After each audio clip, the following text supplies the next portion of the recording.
presentation, we have with us Mr. Satheesh Kalyanasundaram, Senior Manager, Field Sales, CrowdStrike, who's going to be taking us through redefining the narratives of modern-day security. Can we welcome him with a round of applause, please? Round of applause. Come on, ladies and gentlemen. We're just getting started. So much more to look forward to.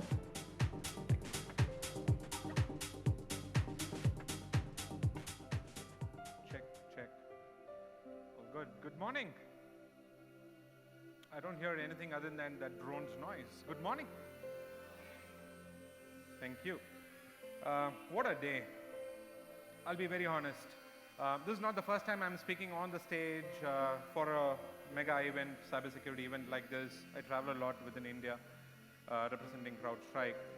But this one is very special. Even before starting my session, let me tell this one is very special. And I'll tell you why it's special. Of course, I met a lot of my customers. Some of you, my customers are here. I met some of my old friends. And most importantly, the 2 sessions that were delivered from the morning, the 2 keynote sessions, I think were absolutely brilliant. I don't know how many of you will agree with me, but they were absolutely brilliant, right? The reason is because I don't think they had anything marketing in it, and they came from the most genuine individuals who are in this planet, right? They're talking about cybersecurity, they're talking about the landscape, they're talking about the kind of attacks, they're talking about nation states, all sorts of things. Actually makes my life easy for the next 15-20 minutes that I'm going to be talking about. Usually I set the stage, I talk about what I'm going to be talking about, and then I get into the topic. But I think today it has been a really nice move for me to straight without setting the stage. Let's get on. So the topic today itself is redefining the narratives of modern day security. I think it's very, very important to think about why should we even redefine if something is already set, right? I think there were a lot of mentions from both the speakers prior to me talking about how dynamic this landscape is, how it is changing, forget about months or say days, it's changing every minute, right? It's important that for organizations to survive and move on and to keep adversaries away, you need to redefine. You need to find out what's new. You need to find out how to chase them away, keep them away, and chase the adversaries out and ensure that your business keeps going. Right? So that's the reason we decided on that topic. But quickly, let's jump on. First thing that I wanted to talk about, and the first and the foremost thing that I wanted to talk about, right? Probably a raise of hands. How many of you agree to this statement? How many of you here agree to this statement? What we are seeing in today's world, especially in the cybersecurity landscape, is not a malware problem. And this is not a statement that CrowdStrike is making today, yesterday, or a month back, or a year back. 14 years back, when CrowdStrike set up this company, we pioneered something called adversary intelligence. The reason is because at that time, everyone in the industry was focusing on malware, spyware, trojans, viruses. And CrowdStrike at the time thought, why are we doing the same thing? Why should we do the same thing? Because the problems were happening every day in spite of hundreds of vendors providing some sort of solution in that space to stop a malware. So CrowdStrike pioneered in something called adversary intelligence. Basically, what we were doing is we were profiling the hackers. We were telling who's who, where are they from, what is their motivation, what do they want, who is funding them, are they a nation state sponsor, are they criminals like terrorists, or what is their motivation? Is it ransomware? Is it to bring down a company, bring down a country? So not now, 14 years back, CrowdStrike had this belief that organizations are going to have an adversary problem and not a malware problem. And I'll tell you in the next 10 minutes how accurate this is today and in the future as well. All right, let's get. This is a report that CrowdStrike released at Black Hat last month. We call it the Threat Hunting Report 2024.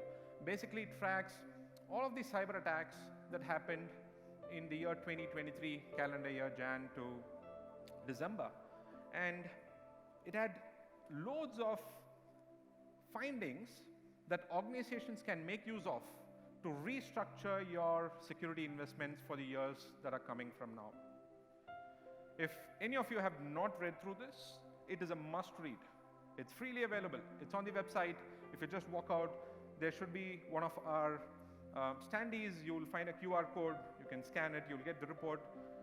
However, there's one slide that I'm going to be talking about the key findings of this report. I will not go over it in detail, but let's quickly see what were the key findings in this report. As of date, CrowdStrike is tracking close to 245 adversaries across the globe. What we mean by tracking is not just one-time tracking. We track them every second as we speak. The adversaries are getting tracked. They're tracked for their TTPs, what techniques they use, what tactics do they use, what processes or vulnerabilities do they target, what procedures do they use, what is their motivation, where are they from, which industry they target. All of this is being tracked by CrowdStrike every second. That's part of our threat intel. The reason why I'm pointing that out is we added 35 different adversaries in just 1 year, which means if I were in an event last year at the same spot, I would have talked about 200 adversaries that are being tracked. Today we're tracking about 245 plus, and this is 10 days old. Maybe we are tracking a few more adversaries now. That's large. That's a large number. What's even more alarming is 86% of all the attacks that CrowdStrike's incident responders responded to last year were having, or there was an involvement of hands-on keyboard activity. That again points out to the same problem of how some vendors are focusing on the malware and not the adversary, because hands-on keyboard activity basically points out to a human involvement in an attack. 70% increase in the use of legitimate RMM tools. These are remote monitoring and management tools that are used typically by enterprises. Adversaries are not using anything different. They're not using any open source tools. They're using the same tools that are used by enterprises licensed. So there is absolutely no way that organizations can differentiate what an administrator is using, what an adversary is using. 5 of the top 10 tactics that we saw in the MITRE framework were all from the identity-based attacks. This is absolute killer. I'll come to this. There's one slide that I have to talk about this, right? But that's very, very critical finding. 75% increase in cloud intrusions means we saw a lot of attacks starting from the cloud and then moving towards the data center and the enterprise.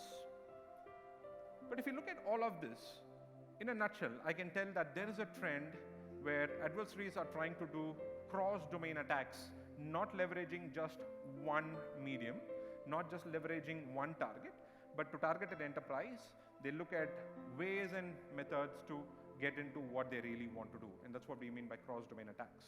But this is an interesting report. Please download it if you have not done it. Go through it. The CrowdStrike team that's out here at the booth are more than happy to go over the report, explain you some specific information that you might need. Let's switch gears. What does this really mean? There's a landscape that's dynamically changing very fast, and adversaries are very, very aggressive. And this also means that we as the CIOs, the CISOs, and the cybersecurity warriors of each of our companies, respective companies, we have to not react, but we have to be proactive. If not proactive, at least we need to see how fast can we detect and respond. Or I can even put it a little different. How can we reduce the mean time to detect and respond? I think that's a critical outcome that every organization today wants to see. How do we measure this? Why are we even saying adversaries are aggressive? Why are we saying adversaries are fast? Why are we saying adversaries are accurate? How are we even measuring it? There must be some metric to do that, right? So our threat hunting team derived this word called a breakout time. Globally, this has been used. It's become an industry terminology. Breakout time basically means the time it takes for an adversary to do an initial access into an organization, basically footprint into an organization, and then from there on, move laterally to multiple missions. Even to a second mission from the first is a lateral movement. And the time from the initial access to the lateral movement is referred to as breakout time. Any guesses what would be the breakout time last year in 2023? I can give you a clue of what it was in 2022. In 2022, it was 79 minutes. Any idea, if you want to make a guess, a range guess, what is the number now? I think you are did you say single digit? If you said single digit, it's absolutely right, but that's one of the fastest adversaries in the world who did a breakout time of single digit, 2 minutes and 7 seconds. That's very, very fast. Imagine what kind of, not just technology, what kind of people, what kind of process, what kind of tools that you need to have to detect such a fast threat. But the average breakout time stands at 62 today. 62 minutes is what it takes for an adversary to start and then move laterally. The question is, are we as the cyber warriors in our respective organizations have the ability today, not just with two technologies, but with people and processes, to combine all of that and respond to a threat within 62 minutes? It's a question to yourself, no answer. So basically what we're trying to tell is, all of us as defenders, we must really act quickly to reduce the damage or to avoid a situation, right? And as I said earlier, they're using your own tools. There's no different tools that they use. And thank you for that single digit, the answer that you said, which is single digit, absolutely. 2 minutes is the fastest adversary that we have recorded. I can share more statistics on that one-on-one. There are two things that I wanted to talk about here. Interactive intrusions. Interactive intrusions are intrusions where there is no malware involved. 60% increase in the last year in interactive intrusions. Without a malware, a cyber attack happened without using a malware. If you look at the left, I've shown data for the last 5 years. Look at the increase in the percentage of malware-free attacks on a year-on-year basis.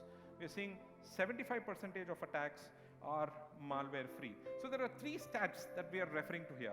The breakout time that I referred to in the last slide, 62 minutes. Interactive intrusions gone up by 60%. Malware-free attacks, which are at 75% as of December last year. These three, they are not separate in itself. They're all tied together. And they tell us a story. The story is that there is a human behind every attack. Sorry if I'm repeating the statement. There is a human behind every attack. They're aggressive. They use technology just like how we use technology. They use cloud just like how we use cloud. And they're fast. And they have bigger motivations. So that makes them lethal, right?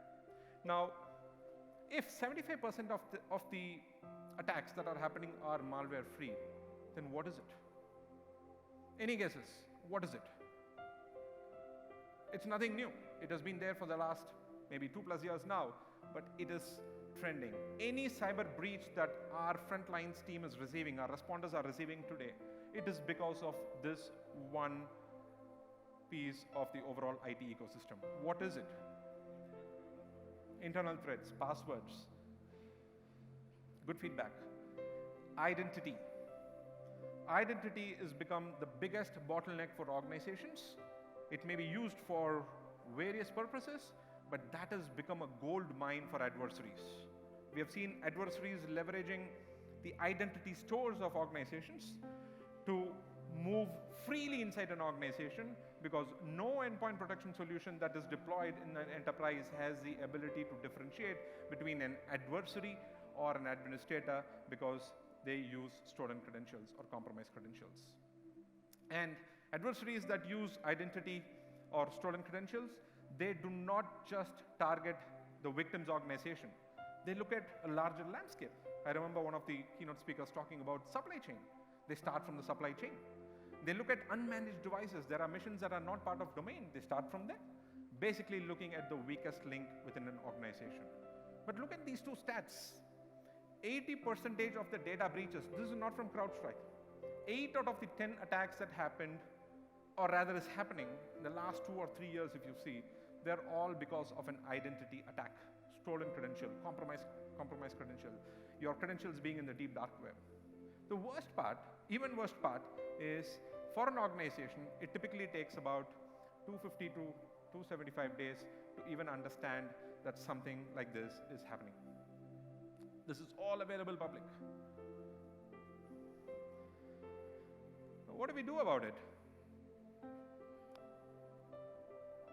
We talk to customers across the globe.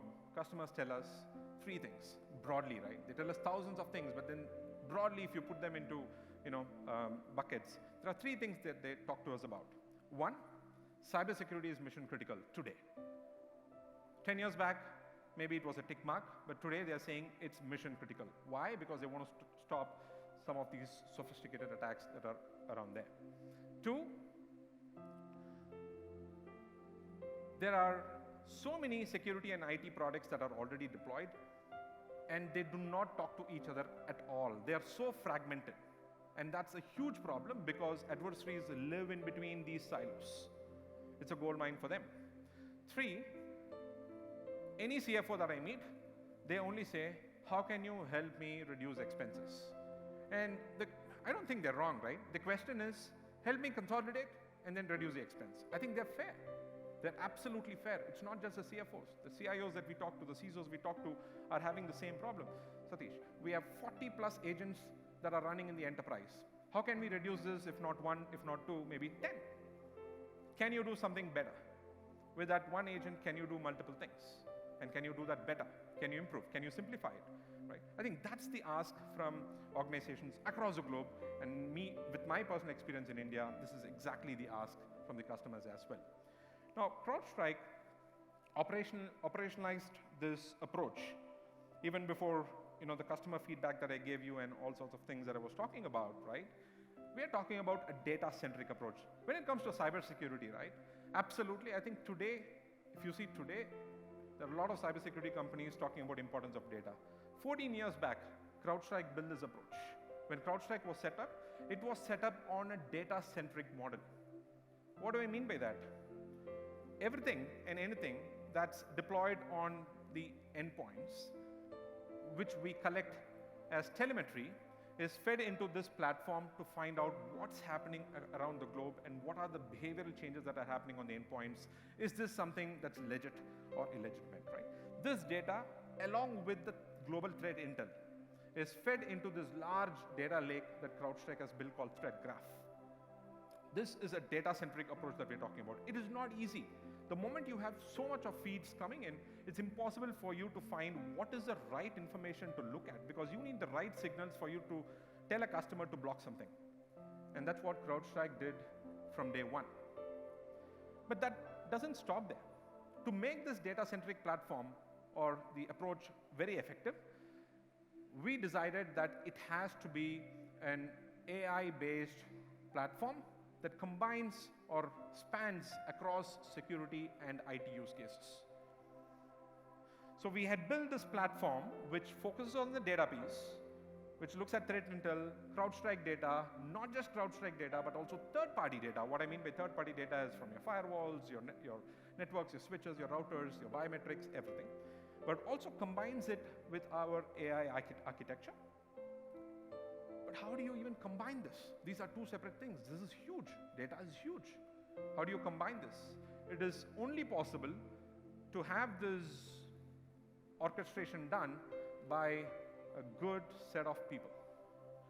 I'm not talking about number of people. I'm talking about people's skill. And these people that I'm referring to are incident responders, because they are the best people. When there is a breach, they really know who did that breach. What is their motivation? Why are they doing it? What do they want? We're talking about threat hunters. We're talking about threat intel analysts. And we're talking about scientists. It is this people that's fueling this platform, the data-centric platform, and ensures that this is dynamic and keeps running. Now, the effect of this creation was this platform.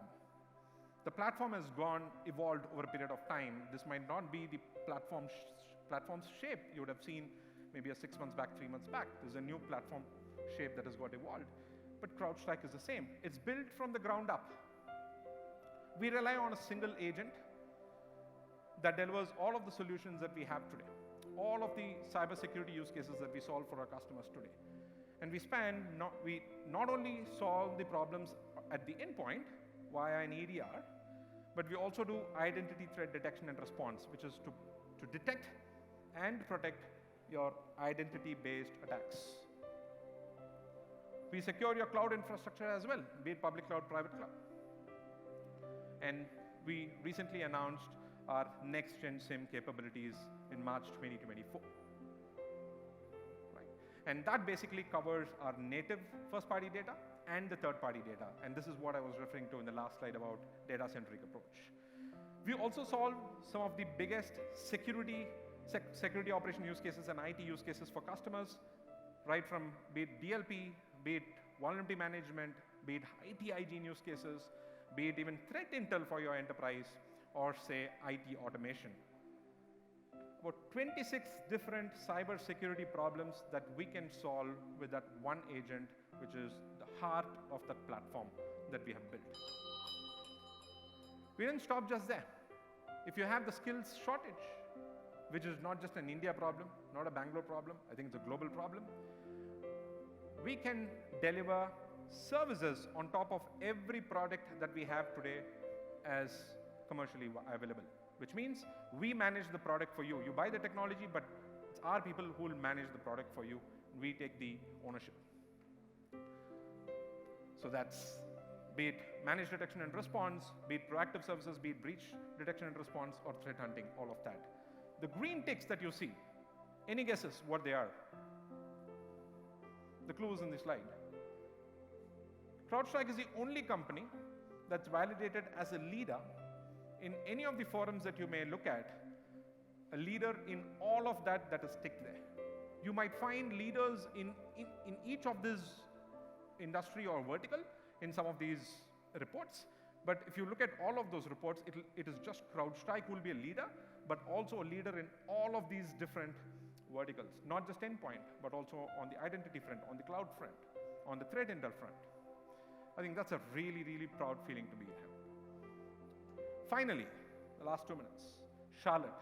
Charlotte was, again, a very recent launch from CrowdStrike. Charlotte is CrowdStrike's generative AI technology, and the objective of Charlotte AI is to prevent threats or prevent attacks much faster. The whole objective is to stop a breach and do this faster for you as a customer. And what does this really mean to individuals that are sitting here? It means, imagine if a SOC that you have does something in about 8 hours in a day. The objective of Charlotte is to get that accomplished for you. We're not talking about eliminating people here. We're talking about how can you accomplish that 8 hours task in minutes. And that's the objective of Charlotte. It is launched. We can deliver Charlotte, the generative AI, on any of the modules that you see here as part of the platform. With that, I've come to the final slide. I'll just summarize.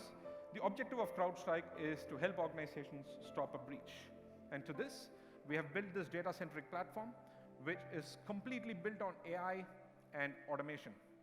In a fast-changing world, a fast-changing cybersecurity landscape, we believe that it is important for us to understand the behavioral changes that are happening in the cybersecurity landscape and adapt our platform to how this landscape is changing.